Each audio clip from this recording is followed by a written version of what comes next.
Abrahaam ajjeestee akkasitti as keessa kan jiraanne beeke. Bichisuun biyya Kanaaf. mootummaatii dhugaa dubbannu jechuudha. Mana mana ajjeesnu garuu tumis ammoo akka inni hintuun akka inni hin jiraanne godhuu dandeenya dhageeffadhaa. Ammoo lubbuu irraa hin baafnu. Maaliif biyya mootummaa qabdu? Biyya fakkii biyyi sun biyya ni beekta waa hundaa'uu si galee garuu yoo nama ajjeeftee ni hin baafadhee itti qofa. Salmoon darraa waamtee akka nama takkaatti wanni kun bu'aa siif hin qabu obboleettii jedhiisi Abrahaam tumaaluu bu'aa takka siif hin qabu. Akka nama takkaatti hijaa inni si godhe maali? Rakkoo qabduuf maali? Tanaan hin barbaadu. Bar faamii kiyya. Hamdiyaa rakkoo jirtu naaf hin ta'e jirti bar. Mii maalitti siimtimi? Miciyyoo takka tan nuti quban qabnu. Ajaa'iba bar. An dubbii tana narraa gabbuu hittee jechuudha. Jaartii Abrahaam tabiraa harkaa qabnee harkaa qabnaa. Jaartii Abrahaam nuti tabee nuti dhugaadhaa iftuudha. Tadhiyoo tana fuudhe isi. Tabiraa harkaa qabnaa. Tabiraa harkaa qabnaa tanni bana dalagaa naqee miciyyoo dhokeessee waan inni godhu jiru harkaa qabnaa jaartii isaa'u. Nuti gaa laata maali dhiiroo Abrahaam kun fuudhaa deemuun tana tana diddaan faamii. Dubbiin tun akkam dhugu hangam dhugaadhaan haa gilu jechuudha yaa hinjee. Namni kijibuu danda'a isin beekaa dandeessi garuu immoo mucaa dubbisteeti. Miciyyoo hin dubbifneen. Allah dhagee kan dhugaa ta'u. Isin naada wali. Hamdiyaa naada wali. Yoo mucaa sana dhuftee obboleessi ni kana godhe amtee dhaquu miti dhageeffadhaa. Akkanuma xiqqaa gartuu isaa qabuun kan dhageeffadhaa. Yoo nu dhuftee bakka nuti immoo obboleeyyan Ibraahim ayyee Abrahaam kun anis akkana godhee jira. Baatiin amma rawwaa jira baatiin amma rawwaa jira akka isaan jaanitti. Akkasii malee. Ammaan rawwee miciyyoo dalagaa naqee dalagaa irra gabuuti. Yoo dhuftee akkana Abrahaam akkana maal kana jira akkana siin fuudhan jedhi. Gachaa nuti himate dhugaa ammoo dubbii kijibaa ofiidhaan kijibuu danda'an. Sattanaan dhibee bara. Dhuftee ani gattu ammoo Abrahaam yoo akkana dalagee immoo Abrahaam kana dubbii Abrahaam tuna. Bar miciyyoo. Dubbii Abrahaam tuna kanatti laatee ni beektaa. Laal maal ni beektaa? Hanganuma itteeti hamdiyaan narra cufte ittiin deebisee laa kaasute ittiin deebisee laa fuute maal barbaaddanaa jette. Miciyyoo tamiin jeen iftu qabdammoo tamiin jeen iftu maal asoo taate tabiraa ta dalagaa teessu ta baatii irraa rawwaatu qabaa. San qabnee harkaa qabnaa akkamitti qabuu danda'aniidha amma wannaa galuuti. Qabuu takka jedhaan qabuu dhummoo mucaa itti leeteeti Abrahaam irraa maallaqa naa fudhaa itti laatu.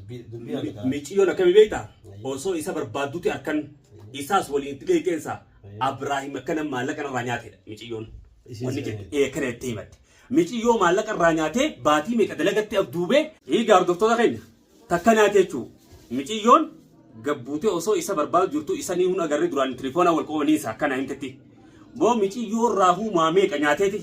Miciyyoo baatii irraa gabbuusee iftuun quban qabne sanuu qabnee harkaa qabnaadha waan isin nyaate. Akkana jirti jechuudha. Akkana jirti hamdiyaanis. Hangam takka dhugaan beeni garuu. Asitti laa amma hamdiyaan kijibuu dandeessi. Yoo fedhe maqaa buuftee fi nama qopheessee waan kana gargaaru dandeessi. Ni beektaa? Garuu wanni kana nama arsitu yoo Ibraahim waan kana keessa dhugumaan jiraate. Bar waan ajaa'ibaa jira. Wanni kana harkaan keessaa dhaabdu. Maali wanni itti oruu jirruuf maali isaan kana qabu jiraane. Egaa isaan jala meeqa lubbuu namaa meeqa tumnee nama meeqa nuti ijaa'u jira. Dhugaa dubbii namuu nama qaba. Fakkii namni nuti tumu jiru kunis nama qaba. Beekaa dhaabbalee ngi namni tokko fakkii mataa fi qofa deemu yaadu osoo hin taane ilma namaati maas namni tumu jiru kun ilma namaati. Oromoodhaan maayis. Akkana wal miinee akkana wal zallamuun gaariidha. Ana akka mataa yennaa gaarii miti. Gaarii miti. Obboleeyyan kee dhageeffadha akka nama takkaatti amtii dhaabbadhu. Waamee dalagu jirta dhaabbadhu sirraa. Yoo immoo jaartii Abrahaam ta'e beeku yoo dhugaan jiraatte as baatee maallaqa irraa nyaatee akkana akkana maal nutti himatiin wanni si dhuftuun maali wajjituma feetan Ibraahim kalaa deema kalaa daanyaa Ibraahim akkasitti keessaa nuti haala dubbata na arsitii dubbiin turan. Awwaal khairu rabbi haa godhu gaa hambiyaan farda na jetti malti amma telefoona yoo dawwalee fuuna laanfuu tokko fi haajamtee na hadda duukaati na dawwalti ani waan isii barbaaduuf jalaa hin fuudha. Isiin hogguun ani fi barbaadu na laanfuutu jechuudha. Tanaafuu akkaan naan jettee na bira keessatti Allah walam sanii irra haawusni malti beekamaadhaan hogguu sanuu irra haawu deemtidha. Tanaafuu yoo irra kaayin dhageessi maati waan dubbadde yoo irra kaayin dhuftee micoolli taa'ee matu micoo sana baadootti mate akkanatti amanna anillee akkamatti nama micoo san dhufnaan tumanannaan amananii. Wanni amtee dheetii fakkaatu abdaan jaartee micoo sana tan dhageen nuti tan boora waan dubbiin dubbee jabaatu. Mee khairu mee inshallah dubbii wal tattee. Wanni karaa wallahi nama arsitii wanni karaa dubbii. Mee anamdiyaa wani siidhama garuu ati Abrahaamii waa godhee yaman kana keessa jiraadhaa cirii gati siifi waan seela deemaatu daara goona fandishee isinii baam ni jeefna yoo isa waa goota keessa raajafnaan. Umar sani anis Umar sani. Umar dhiirummaa qabaatu amtee gara achi beeyti kophaa ta'e deemiiti. Makiina yeroo hundee bakka makiina kun tiraafartii iyyaatiin jaala kare eenyetti. Saa uummanni barqoyyaan kanaan jedhanii kanaan oofu jirti immoo tapharti. Isin qoroo jira waan daabu.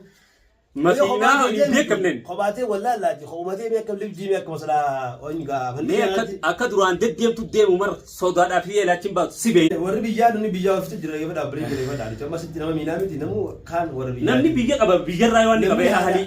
Ilmoo jecha kana godhan jaanitti dubbiin biraa deemaa jirtu bareedee biyya geeffadha. Namni harka meeqa waa balleessuun gaarii miti abdii dhaabbatu Abiraam Gaddiis. Akkanumatti akka Gaddiis yoo moo ilmaa qabaate bootaa nu gara jiraan waliin hiti. Wasafiiti akkasuma wallaallaa. Ana akkasitti hin beeka. Khalaas sii fi Umarii fi waan sele deemaa hundaa'u nu wasafi waan dhugaa takka. Asbaasu. Amma waan nidhaan harkatan jettii bar maaliin harkatan jettee appilikeeshinaan harkatanii maa waan dhibatanii sammaa bantanii ni cufti. Saniin jalaanee oguu bikka san haaraa san dheede cufatte. Takkanaa hordoftoota keenya gaa. Laa dhaggeeffadhu Ramdiyaa yaa bireetii jedhe dhaggeeffadhu garuu diina kanatti nama hunda waliin fixii yaa bireetii Abiraam yoo si nyaates yoo dhiises nama waliin fixuun gaarii miti. Dhaabbadhu nama meeqa waliin fixu jirta dhaabbadhu sirraa. Deebitee nama meeqa tijaarte mana meeqa qopheesse bakkee akkaan barbaachiin barjaatii lama kata biraa nama leewutu lamaa jiraa jirti. Akkana jirti balee. Akka dubbiin akkaan dhageeffadhu. Dubbiin akkana jechaa deemu jirti hasaasaan deemu jirti jechuudha. Tajaajilti obboleeyyan kiyya. Rabbi ta'ee yaa godhu yoo Abiraam maal dubbii sana keessa jiraatee dubbii isa baate Abiraam guusin jibba guusin keessaa ta'aa beeku. Inni bar dubbii kana dhugumaan wanni isaan jaantuun dhugaa taanaan Abiraam bikka jiru baafneeti ismaa cafaquudha bar likitti. Akka yaada fiyyaati. An bar namni tokko biyya takka takka. Beeta ayi namni maallaa kana daarektii nama nyaachuu sun taane yoo keessa jiraate Abiraam nama gochuu nama nyaatee yaaduu miti.